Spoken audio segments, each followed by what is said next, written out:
पर उपस्थित लखनऊ की महापौर श्रीमती सुषमा खरगोवाल जी, माननीय विधायक श्री योगेश शुक्ला जी, प्रदेश के मुख्य सचिव श्री दुर्गाशंकर मिश्र जी, भारतीय जनता पार्टी की वरिष्ठ नेत्री श्रीमती अर्पणा यादव जी, अखिल भारतीय भोजपुरी समाज के अध्यक्ष श्री प्रभुनाथ राय जी और वर्ल्ड कप क्रिकेट का फाइनल मैच के बावजूद भारी संख्या में यहां पर उपस्थित छठ पूजा कार्यक्रम में उपस्थित सभी भाइयों बहनों, आज यहां आयोजित छठ पूजा में आए के हमरा बड़ा आनंद महसूस हो रहा बा। लोक आस्था के महापर्व छठ के आप सबके बहुत बहुत बधाई और शुभकामना। छठी मैया की कृपा आप सबके ऊपर बनल रहे, सबका जीवन खुशहाल रहे, आप सबके जीवन में उमंग और उत्साह बनल रहे, परिवार खातिर कठिन व्रत रखने वाली माता और बहनों लोगों के हमारी तरफ से विशेष मंगल कामना। भाइयों बहनों, हम सब जानते हैं कि दीपावली के बाद कार्तिक शुक्ल षष्ठी को बिहार, झारखंड, पूर्वी उत्तर प्रदेश, नेपाल की तराई का एक बड़ा भूभाग और जहां जहां भोजपुरी समाज है, यह छठ पूजा के रूप में इस कार्यक्रम को आयोजित करता है। यह मुख्य रूप से लोग इस सृष्टि के जो पिता हैं, भगवान सूर्य की उपासना का पर्व और इस उपासना के साथ छठी माई की पूजा बहुत कठिन व्रत है। 4 दिवसीय कार्यक्रम जिस निष्ठा के साथ और जिस आस्था के साथ माताएं बहनें आयोजित करती हैं, संपन्न करती हैं, सदग्रस्त इसमें सहभागी होता है, यह भारत की एक समृद्ध परंपरा को प्रतिनिधित्व करता हुआ आम आस्था को उजागर करता है। हमारा देश आस्था का देश है और यह आस्था हम सबको उत्तर से दक्षिण, पूरब से पश्चिम, पूरे भारत को एकता के सूत्र में जोड़ता है।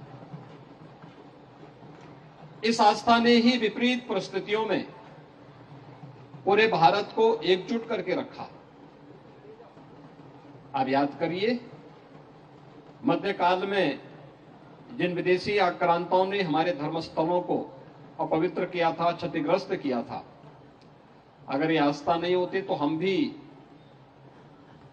उन देशों की तरह जहां की सभ्यता और संस्कृति पूरी तरह नष्ट हो गई, वे देश अपनी परंपरा, अपनी विरासत को भूल गए, खंडर पड़े हुए हैं। उन्होंने भौतिक विकास तो किया लेकिन अपनी मूल आत्मा को उन्होंने खो दिया है। उनके सामने अस्तित्व का संकट आज भी खड़ा हुआ है। लेकिन यहां पर इस प्रकार की लोक आस्था ने, जिसको सरकार की भले ही आज सरकार व्यवस्था कुछ करवा देती हो, स्थानीय प्रशासन इसमें कुछ सहयोगी बन पाता हो, लेकिन जब प्रशासन और शासन भी सहयोग नहीं करता था, तब भी सब लोग स्वतःस्फूर्त भाव के साथ इन कार्यक्रमों के साथ जुड़ करके इस लोक आस्था की परंपरा को जीवित बनाए रखे और सचमुच यह अत्यंत अभिनंदनीय कार्य है। मैं इसके लिए सभी व्रती, जितने भी माताएं बहनें हैं या उनके परिवार के सदस्य भी बहुत सारे लोग अब व्रत रखते हैं, उन सब का इस अवसर पर हृदय से अभिनंदन करता हूं और मेरा ये मानना है ये आस्था का ही परिणाम है कि लोकतांत्रिक मूल्यों और आदर्शों के बावजूद भारत 142 करोड़ की आबादी का भारत उत्तर से दक्षिण, पूरब से पश्चिम एकजुट है। हमारा देश पर्व और त्योहारों का देश माना जाता है। अलग अलग क्षेत्र में अलग अलग प्रकार की परंपराएं हैं और वह वहां की लोक आस्था के साथ, विशिष्ट आयोजनों के साथ आम जनमानस को अपने साथ जोड़ती है और पूरे देश को एकता के सूत्र में बांधती है। इसी लोक आस्था का परिणाम है कि 500 वर्षों तक राम जन्मभूमि के लिए आंदोलन हुआ, संघर्ष हुआ और अंततः विजयश्री प्राप्त हुई। और अब जनवरी में प्रधानमंत्री मोदी जी के कर कमलों से अयोध्या में श्री राम जन्मभूमि पर भगवान श्री राम के भव्य मंदिर के निर्माण का कार्यक्रम संपन्न होने जा रहा है। भाइयों बहनों, इस अवसर पर हम सबकी कुछ जिम्मेदारी बनती है। आपने देखा होगा, ये प्रकृति और परमात्मा दोनों के प्रति कृतज्ञता ज्ञापित करने का पर्व भी है। भगवान सूर्य को अर्घ देते हैं। अर्घ इस बात को लेके देते हैं कि सूर्य देवता के कारण ही जल की राशि हमारे पास आती है। हम सब जानते हैं कि भगवान सूर्य की गर्मी से जब वाष्प बनता है, यही वाष्प फिर बरसात बन करके इस धरती पर वापस आती है। तो हर व्यक्ति, हर व्रती अर्घ दे करके कि त्वदीयम मस्तु गोविंद तुभ्यमेव समर्पये, हम भी उसके प्रति एक समर्पण का भाव। दूध हमारे यहाँ सबसे पवित्र माना गया है, तो हम नदियों में दूध भी डालते हैं, दूध का अर्घ भी डालते हैं आज वहां पर दे करके कि हम इस अविरलता, ये जल हमारे जीवन का प्रतीक है, हम इस जल को भी शुद्ध और सुंदर बनाए रखेंगे।